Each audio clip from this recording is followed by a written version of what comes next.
livresque. Tous mes collègues, quand ils étaient profs, ils se faisaient nommer la commission de médicaments, le lendemain, ils devenaient conseillers de labo, ils étaient pour faire passer les AMM. Ils ont tous été pris, après la suite. Il y avait Alexandre et tout, ils ont tous été pris. Ça continue. Parce que l'industrie pharmaceutique avait tout acheté. Les ministres de la Santé, les gouvernements, ils ont tout acheté.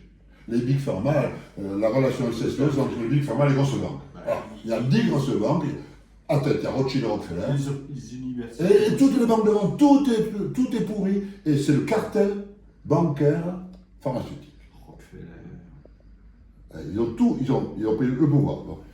Et ces mecs-là, donc, moi, quand je travaillais pour Pfizer, moi je travaillais pour Pfizer, ils me faisaient travailler mon centre, hein, j'avais des études de plusieurs millions et tout, bon.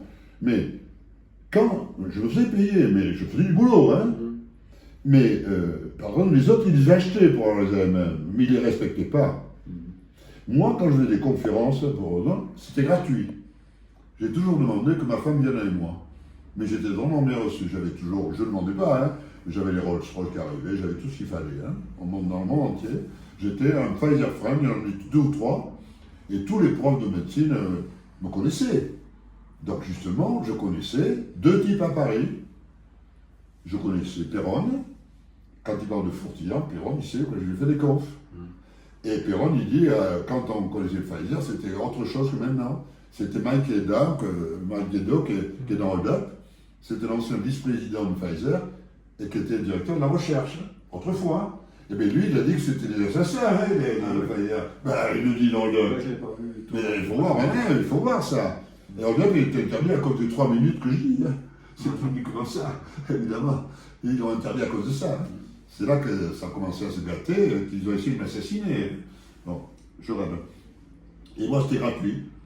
Mais j'étais dans le monde entier. Et il y avait lui, Perron et Eric Com. Eric Com. Et comme il a dit, lui, qu'il n'aimait pas Raoult.